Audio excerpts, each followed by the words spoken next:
Hello viewers, Radhe Radhe. Dutun কিচেনের পক্ষ থেকে সবাইকে স্বাগত। আজকে শীতকালে নতুন একটা পিঠের রেসিপি নিয়ে আমি চলে এসেছি, সেটা হলো খিরসা পাটিসাপটা। আজকে প্রথমে আমি পাটিসাপটার ব্যাটারটা তৈরি করে নেব, তারপর খিরসা বানাবো। চিনি, সুজি, হাফ কাপ ময়দা, এইটার মাপে আমি 1 কুনকে চালের গুঁড়ো নিয়েছি, হাফ ময়দা নেবো, তার থেকে হাফ সুজি নেবো। 1 কুনকে চালের গুঁড়ো, এটা আমি বাজারের কেনা চালের গুঁড়ো ব্যবহার করেছি। প্রথমে আতপ চাল বাড়িতে নিয়ে এসে ভালো করে বেছে তারপর মেশিনে ভাঙাতে দিয়েছি। এইবার আমি হাফ কুনকে ময়দা দেব, তার থেকে কম সুজি। এইবার দেবো চিনি। চিনির পরিমাণটা আমি একটু অল্প দিয়েছি, তোমরা তোমাদের স্বাদ অনুযায়ী দিও। আবার বেশি চিনি হয়ে গেলে পিঠে কিন্তু উঠবে না চাটু থেকে।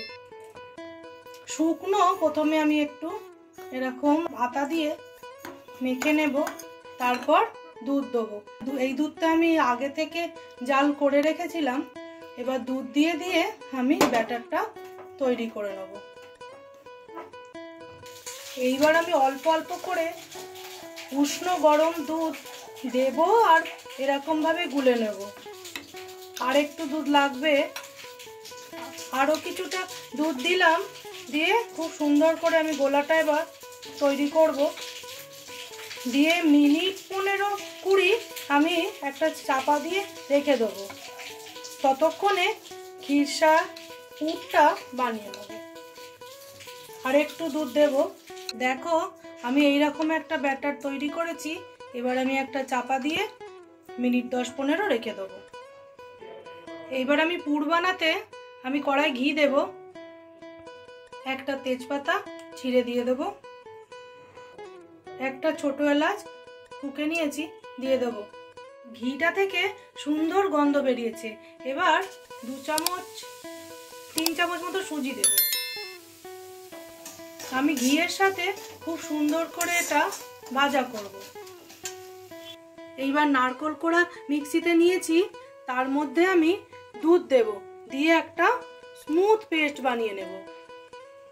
হালকা সুজিটা ভাজা হয়েছে, কুচনো কিশমিশ দেব, নারকেল আর দুধের পেস্টটা দিয়ে দেব।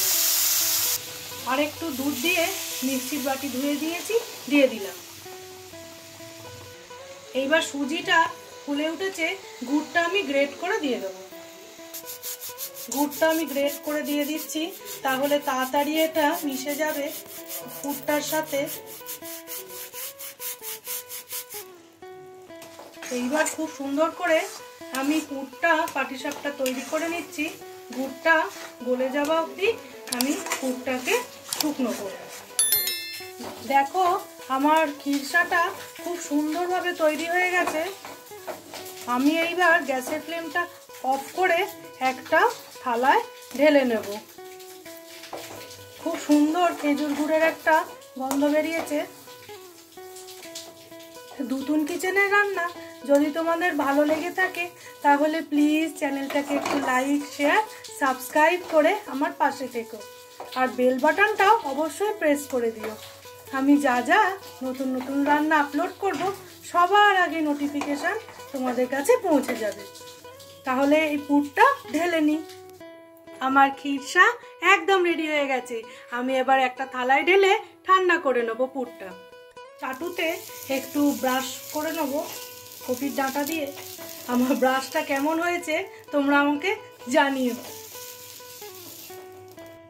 এইবার ব্যাটারটা আমি একটু গুলিয়ে আবার দিয়ে দেব। আমি ছোট হাতার 1.5 হাতা করে ব্যাটার দিয়েছি। এরকম ভাবে একটু লম্বা শেপ দিয়ে নেবো। আমি গোল করছি না, এইরকম ভাবে আমি এবার তলাটা হতে দেবো।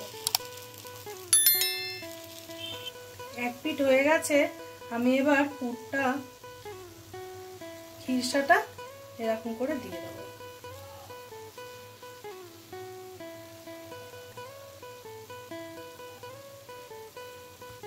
আমার আরেকটাও তৈরি হয়ে গেছে ছেলের জন্য। এটা আমি একটু কড়া করে ভেজেছি, ছেলে বললে একটু কড়া খাবো। এইবার এইরকম ভাবে আরো কয়েকটা ভেজে নেবো। আমি চাটু বসিয়েছি, এবার আমি ঘি দেব। একটা কপির ডাঁটা ঠুকে আমি ব্রাশ বানিয়ে নিয়েছি। এই ব্রাশটা কেমন হয়েছে তোমরা আমাকে জানিও। এবার 1 হাতা করে ব্যাটার দেবো। আমি ছোট হাতা তো, ওই জন্য 1.5 হাতা দিচ্ছি। এইবার এটা আমি একটু লম্বা করে ছড়িয়ে দেব। দুটুন কিচেনের রান্না যদি তোমাদের ভালো লেগে থাকে তাহলে চ্যানেলটাকে প্লিজ লাইক, শেয়ার, সাবস্ক্রাইব করে আমার পাশে থেকো। আর বেল বাটনটাও অবশ্যই প্রেস করে দিও। আমি যা যা নতুন নতুন রান্না আপলোড করব সবার আগে নোটিফিকেশান তোমাদের কাছে পৌঁছে যাবে। এইবার আমি খিরসাটা ওপর থেকে এরকম লম্বা করে দিয়ে দেবো। এইবার আমি এরকম ভাবে আস্তে আস্তে করে উল্টে দেব। ঘি দিয়ে তোমরা পাটিসাপটা করো, তার স্বাদ দ্বিগুণ হবে। আমার আজকের রেসিপি খিরসা পাটিসাপটা একদম রেডি। আমরা এবার খেয়ে নেবো। তাহলে বন্ধুরা আজকের মতো টাটা।